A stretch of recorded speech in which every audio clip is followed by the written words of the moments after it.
J'analyse avec toi l'impact sur l'immigration au Canada des récentes mesures de tarifs douaniers imposées par le président américain Donald Trump. Qu'est-ce qu'il en est concrètement? Quel est l'impact? Quel est l'avenir de l'immigration au Canada? Est-ce qu'elle est compromise? Est-ce qu'il y a plutôt de l'espoir? Alors donc ici, on va répondre à cette question en faisant une analyse sur le court terme et une analyse sur le long terme. Mais avant, si tu arrives sur cet espace pour la première fois, mon nom est Valérie Camden, je suis consultant réglementaire en immigration.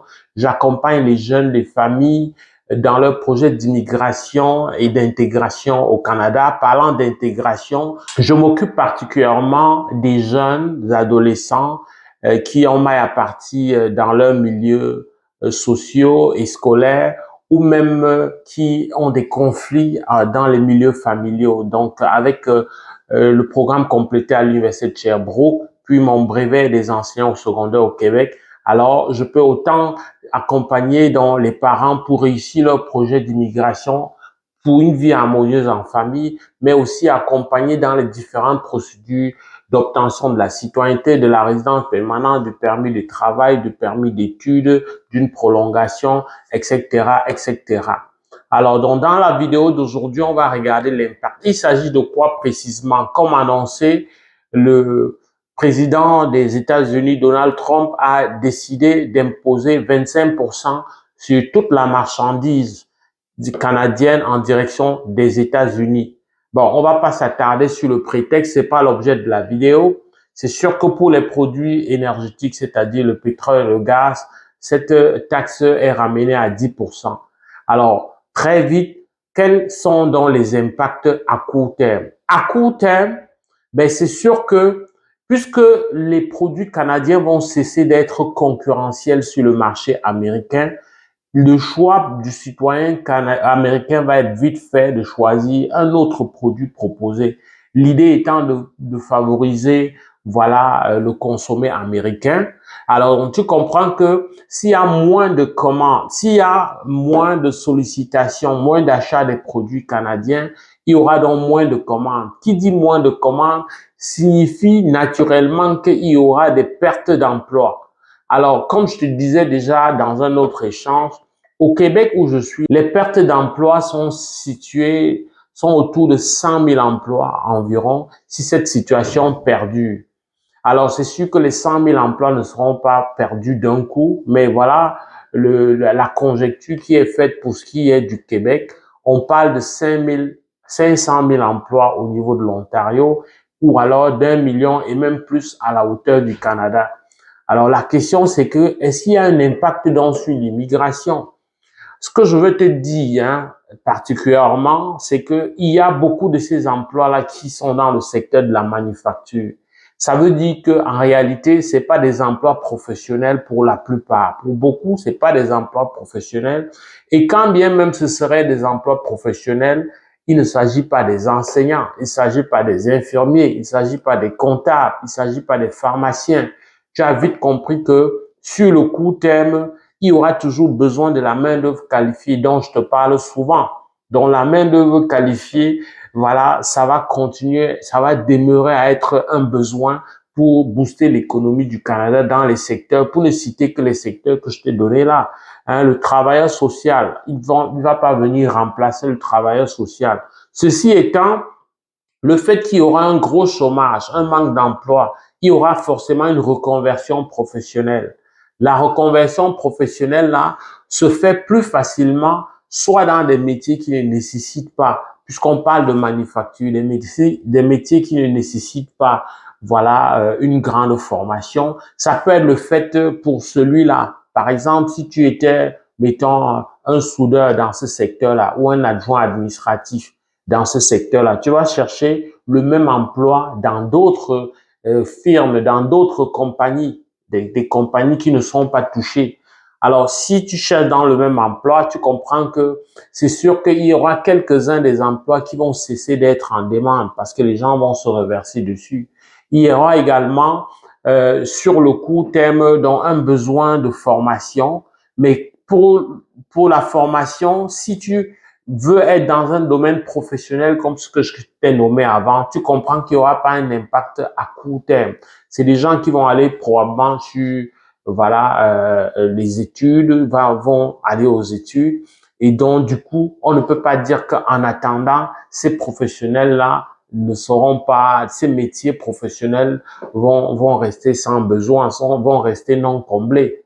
Donc, c'est essentiellement des métiers, on va dire ça comme ça, qui ne nécessitent pas une grande scolarité, qui vont être énormément impactés. Ça rejoint ce que je t'ai souvent dit, que l'immigration au Canada, c'est davantage pour les professionnels. Ce n'est pas pour les petits métiers. Parce que les petits métiers sont généralement et exclusivement réservés à la main-d'œuvre locale. Parce que les petits métiers, c'est pour ceux des citoyens ou résidents permanents qui voilà ne gagnent pas, ne sont pas allés très loin avec l'école, qui peuvent rapidement embrasser une carrière qui n'est pas exigeante en termes de compétences ou de niveau de scolarité. Donc c'est super important de savoir ça.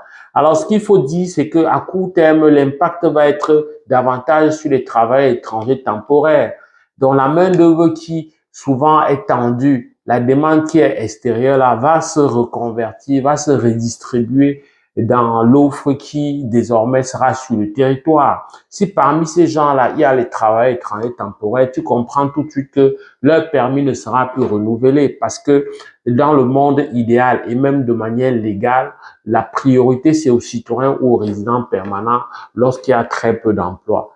Donc, on va dire que sur le court terme, oui, il y aura un impact pour plusieurs travailleurs étrangers temporaires qui sont, on va dire, les gens dans des domaines, je dirais pas des gains petits, au risque que ce soit considéré comme péjoratif, parce qu'on peut gagner gros étant plombier, étant soudeur, ça dépend de ton expérience, ça dépend de ton secteur, etc. Mais on va dire que c'est davantage ceux-là qui n'ont pas besoin d'une grande formation qui vont être impactés, parce que ces familles-là dont les parents vont perdre l'emploi, il faut qu'ils continuent à payer leur loyer ou leur hypothèque, il faut qu'ils continuent à prendre en charge leur famille. Donc, du coup, ils auront tendance, pour ceux qui sont essentiellement dans la manufacture, d'aller prendre ces postes-là qui jusque-là étaient occupés soit par des étudiants, soit par des travailleurs étrangers. Ça, c'est pour ce qui est de l'impact à court terme. Maintenant, pour ce qui est de l'impact à long terme, alors, c'est sûr que le problème fondamental qui va se poser à court terme, c'est parce que le Québec et le Canada n'aura plus un nouveau marché. Donc, en attendant trouver des nouveaux marchés, parce que il y a le Canada, le Québec a ses richesses, et dans ces richesses-là, il y a plusieurs pays qui en ont besoin. Jusqu'ici, le Canada avait fait une sorte de paresse, Québec et Canada, et avait comme pendant plusieurs décennies les États-Unis comme partenaire privilégié. Maintenant, le Canada sera obligé de diversifier. Alors, diversifier, ça prend dans le temps. C'est pour ça que je dis sur le long terme, ben, il y aura des nouveaux marchés. Il y aura des marchés alternatifs. Au lieu de seulement se diriger vers les États-Unis, qui au demeurant étaient plus proches, donc c'était relativement plus facile de faire affaire avec, on va se retourner vers d'autres marchés. Ça peut être des marchés pan-canadiens, c'est-à-dire d'une province à l'autre, parce que ça, c'était pas encore très observé. Ça peut aussi être des marchés vers l'Europe ou vers plein d'autres pays où les richesses du Canada vont être la bienvenue. Mais ça va prendre du temps. Qu'est-ce que ça veut dire pour toi? Alors, donc, à long terme, on va revenir à la situation avant tarif douanier du président Donald Trump. C'est-à-dire qu'on va redevenir, on va avoir un nouveau besoin de ces manufacturiers-là. On va avoir un nouveau besoin de toute cette main-d'œuvre-là. Donc, tu comprends que si sur le court terme, il y aura réduction et davantage dans des métiers, voilà, peu qualifiés et un peu de certains métiers professionnels parce que naturellement, ceux des personnes qui sont dans ces secteurs et qui sont des professionnels vont prendre la place des autres professionnels qui auraient été issus de l'immigration, qui pouvaient venir de l'immigration, mais ça reste que ce sera marginal pour ce domaine des professionnels parce ça ne court pas les rues donc dans ces secteurs-là.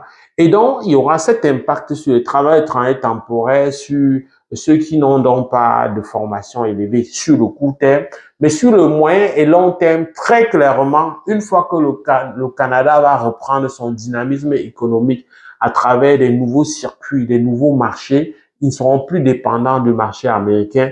Les choses vont revenir en arrière parce que les tarifs douaniers n'empêchent pas les ressources. Les ressources sont là. Les ressources vont manquer pour un temps juste un destinataire parce que les États-Unis vont cesser d'être une destination donc prioritaire compte tenu du prix de revient de la marchandise. Donc, on voit que si à court terme, il y a de moins bonnes nouvelles. À moyen et long terme, il y a plutôt d'excellentes nouvelles. Donc, on aura plus que jamais, justement, besoin de l'immigrant pour venir compléter cette main-d'œuvre. Parce que le taux de croissance démographique est très bas si on reste à l'intérieur, dans des résidents permanents et citoyens. Donc, il y aura besoin de cette main-d'œuvre à moyen et long terme qui fait que, effectivement, mon discours qui consiste à dire que le Canada ne veut que des personnes dans des niveaux de scolarité ou de profession élevés, mais ça, ce discours-là va être temporairement mis entre parenthèses parce que le besoin sera grand et pour dynamiser l'économie, on va prendre les gens dans tous les secteurs. Donc, c'est peut-être une mauvaise nouvelle à première vue, mais ça, voilà, ça cache de très bonnes nouvelles à moyen et à long terme. Alors, ce que je vais dire, la mauvaise nouvelle à court terme, est-ce qu'elle est si mauvaise que ça? On sait qu'actuellement, il y a un problème de logement. Il y a des politiques qui visent à resserrer le nombre d'immigrants qui arrivent. Mais si tout ça vient dans ce contexte, tu comprends que ça s'aligne et ça n'ajoute pas. C'est comme si quelqu'un qui était malade et on lui diagnostique une autre pathologie. Ben, ça va se traiter en même temps. Dans la même hospitalisation, ben, toutes les pathologies seront prises ensemble. Il n'y aura pas une qui sera laissée. Qu'est-ce que ça veut dire aussi simplement? Ça veut dire que ben, si on ne veut pas d'immigrants ou on veut moins d'immigrants à court terme, ça fait des affaires puisque de toutes les façons, on est dans un contexte de resserrement. Donc, on ne va pas en prendre davantage. Donc, c'était important que je partage ce contenu avec toi et te montrer pour la énième fois que même s'il y a impact à court terme sur l'immigration, eh bien, ça va être impact des travailleurs étrangers temporaires, ça va être impact des étudiants étrangers, mais il y aura toujours un besoin urgent de main-d'œuvre rapidement là.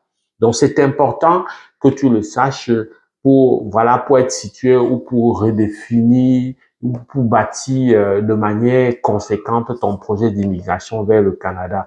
Je termine en te donnant mon avis personnel. Je termine par là parce que ce n'est qu'un avis personnel, ce n'est qu'un ressenti. Eh bien, mon ressenti de la petite culture politique que j'ai, c'est que très certainement, c'est une situation qui va mourir très vite. C'est plutôt un one-man show. On a un président qui a eu un mandat très fort, un président pour qui la contradiction autour de lui n'est pas la bienvenue. Donc très vite, les citoyens américains vont se rendre compte de cette situation. Rappelle-toi, lors de son premier mandat, il y a eu une procédure d'impeachment. Il a failli être destitué parce que c'est quelqu'un qui n'en fait qu'à sa tête. C'est quelqu'un dont l'imprévisibilité fait que les marchés financiers, voilà, sont bouillonnent et ça, c'est pas bon pour les affaires. Donc, c'est sûr qu'il vient déstabiliser, détruire cet ordre-là, mais il y a des pesanteurs qui font que très vite, les choses vont rentrer dans l'ordre. Ça, c'est mon avis personnel. Mais ceci étant, si je me trompe dans mon analyse et que finalement, ces mesures-là, qui ont déjà connu une contre-mesure canadienne, là, ben, si ces mesures-là perdurent, ça donne ce que je t'ai déjà analysé. Mais si, naturellement, on revient au statut quo ante, tu comprends que l'immigration va connaître son cours habituel et de ce point de vue-là, ben, les choses vont être comme tu le savais déjà. Et tu vas donc continuer à faire ton projet d'immigration de manière aussi conséquente. Si cette vidéo t'a plu, like, partage, fais savoir au plus grand nombre. Avec beaucoup de plaisir, je te retrouve dans le cadre d'une prochaine vidéo. Porte-toi bien. Boula.